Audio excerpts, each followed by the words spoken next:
Welcome back to Her DIY Dream Home. Last weekend I actually got a jump on this project. Sorry I didn't record it. I was troubleshooting some issues and just recording kind of fell by the wayside. So issue number one was the electrical. I had, a couple weeks ago, I had started doing all the wiring, and I do have a video of that. And then after I finished running all the wires, I went to go plug everything in, and guess what? It didn't work. It took me a long time to figure out what was wrong. I had an electrician over here trying to figure it out, couldn't do it. It was just kind of stumping him, and honestly, I came across the solution just out by accident. So what happened is when I purchased the RV originally and put it here and I ripped out all the ceilings, I tested all the wiring to make sure it worked before I closed up the ceilings, because that would suck if I did all that work and then none of it worked. And it was a good thing I did, because it turned out that the 12 volt was not functioning correctly. There was a grounding issue somewhere. The inverter was completely shot, and there actually had been some type of small fire by the battery. So I opted to just get rid of all of it. I wasn't going to use it anyways. This plan is for the RV to sit in one spot and plug into normal power, and so I could get away without having all of the 12 volt working. That being said, when I took out the ceiling, I also took out the air conditioner, which did not work according to the previous owners. And doing that, I turned the hole into another vent for light and ventilation, which was a good idea. And then there was some 110 volt going to the air conditioner, and I rerouted that in the ceiling to go on behind the refrigerator in the kitchen. And then from there, I was planning on taking it through the wall into the bathroom for a light in the bathroom and a light here in the hallway / other bathroom area, because the shower is right here. Anyways, so I tested the wire with the voltage meter to make sure it worked before I closed up the ceiling, and it did. And then, a couple months passed while I was doing all the rest of the work, and I went to go wire everything in, and when I went to hit the light, nothing turned on. This did not happen. So I had to backtrack to see what in the world went wrong, and had an electrician come out, had my brother come out, talk to my brother on the phone, and really couldn't figure it out. So what I decided to do was just to undo all the wiring from, everywhere, and kind of just go backwards. And I figured out that the problem happened from the panel to the switch where the existing air conditioner switched on and off from underneath the cabinet. So when I was talking to the electrician, he thought maybe there was a short in the wall, because his reading was saying that the power was coming to the switch. And okay, I didn't want to rip out the walls behind my shiplap unless I absolutely had to. So I decided to go ahead and just take out the switch and just reconnect those wires, because I wasn't going to use the switch anyway. So my plan was to keep it there just in case, and just leave it on all the time. But anyways, I did that, and presto changeo, the wiring worked. So apparently sometime between testing the wiring before I closed up the ceiling and then actually doing the wiring, the switch went bad, which is weird because it hasn't been plugged in the entire time I've had the RV. Anyways, so that being said, I got it all working. Yay! And then, so changed out that switch to just wire it up with nuts, and then went ahead and reconnected everything. And then I put in my 2 LED lights, and I have power! Yay!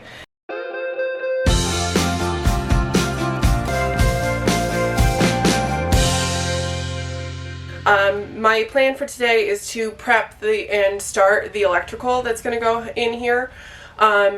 When I was doing the main cabin, I had taken out the old air conditioner and heater because it wasn't functioning according to the previous owners, and replacing them are stupid expensive. So I decided to take it out and reuse that wiring for something else. And since I had to take out all the 12 volt because that also wasn't functioning, I decided to turn that one line into 3 lights that will light the bedroom, bathroom area in here. So I had previously, before I put the ceiling up, fished the line from where it was originally and then put it right here to the back wall of the bathroom above the refrigerator. So now I just need to poke a hole, pull the wiring through, and connect it all together. There's a little bit more involved in that, of course, because I got to put a junction box and all that jazz, but that's what I'm going to start with. Since all the other walls are finished, I'm going to work on fishing the lights, fishing it through the ceiling, which shouldn't be too bad because there is space up there for it. And then my plan was to shiplap all the walls, so anything that can't kind of just go easily behind the walls, I'm going to cut a hole, shove the wire through, and then the shiplap will just cover it right up. So let's get started. Okay, so this is where the fridge is going to go in the future. And all these wires are random wires throughout the RV. But this one right here, which I don't think you can actually see, is the RV that came from the heat vent, or heater, that was previously here. The plan is to drill a hole through this wall and then pop into the bathroom and then go behind the walls of the bathroom to create a light here in the hallway and one in the bathroom. So we're going to use this drill to drill a hole as high and as far in the middle of the area as we can and see where it pops out.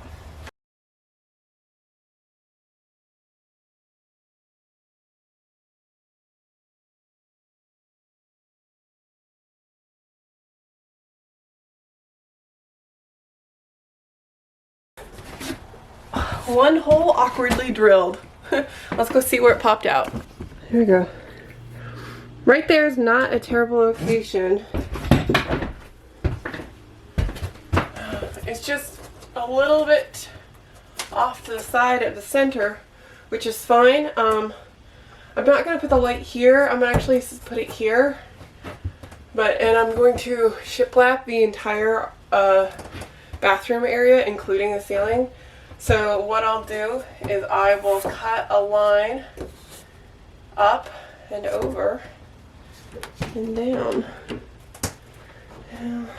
So with my multi-purpose tool, I'm going to cut the path from the hole where the electrical is going to come out to the hole where the electrical is going to go through this wall and then over here and then down to the switch. And then to go to the lights, it'll go back up through the ceiling, out here, and then back this way and through the ceiling to here. So, let's do this.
Hey, so I went ahead and poked a hole where I want my wiring to poke out for the light switch. I'm going to put it right here.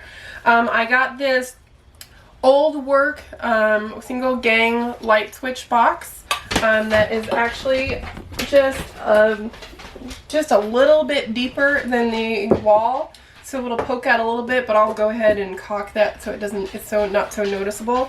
But it has a flange on the top and the bottom to attach it. So what I'm gonna do is figure out my spacing, mark where I need to cut.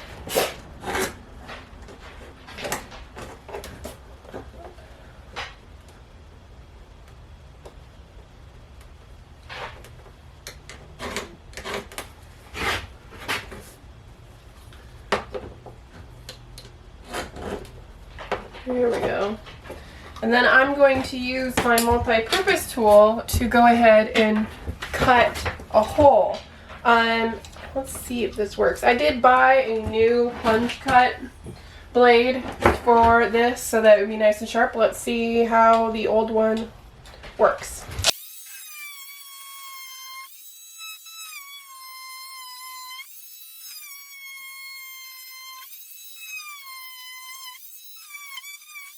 So not perfectly straight, but I think it'll work. There you go. It's just out by like 1/4 of an inch. And that's not that bad for when it comes to what I want to do.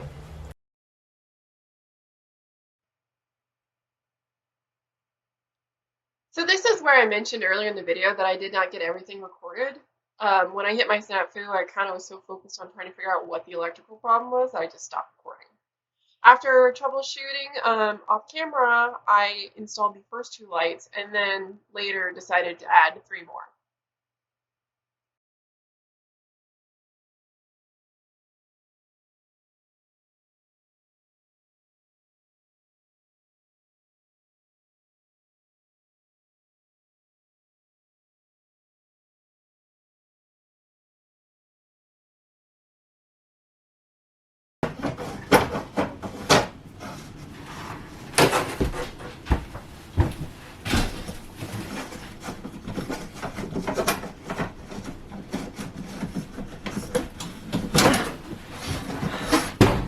Yay! I got it through. Okay, so step 1, get it through. Step 2, take your, okay, not that piece, wire, and tape it.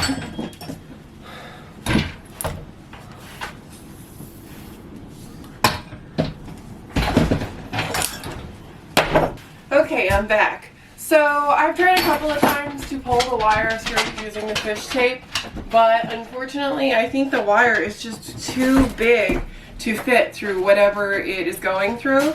So my plan is to use some rope or twine. I'm going to do 3 pieces of twine attached to this and pull it through, which I think will be thin enough because it's actually smaller than the fish tape to pull through. And then I'm going to take my 212, split it into 3 parts, and then wrap each individual wire through with the twine and pull them in through individually. I know you're supposed to keep them inside the plastic, but I don't know another way to get it through. It's very obvious that something is hitting.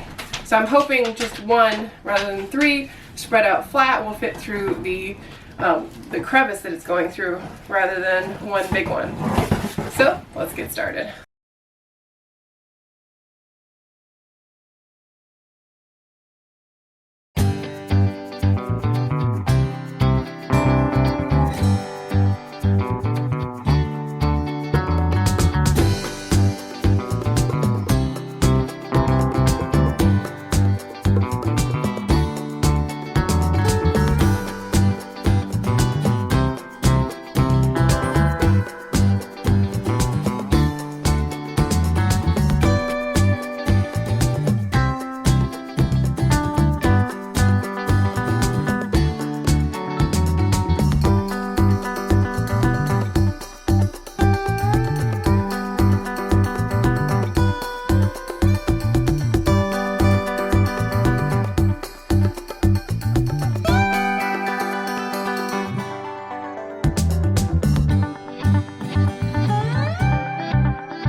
Okay, so that's it. I finished installing my little ceiling mount lights in the master bedroom. There is a total of 5 of them here. 1 in the bathroom, 1 in the hallway across from the bathroom, 1 kind of in the closet area, and then 2 here in the bedroom area. I'm really happy. It's bright in here, which is what I wanted. It's all off one switch, so you just kind of flip it on and off and we're good to go. Alright, so next step, let's finish the bathroom.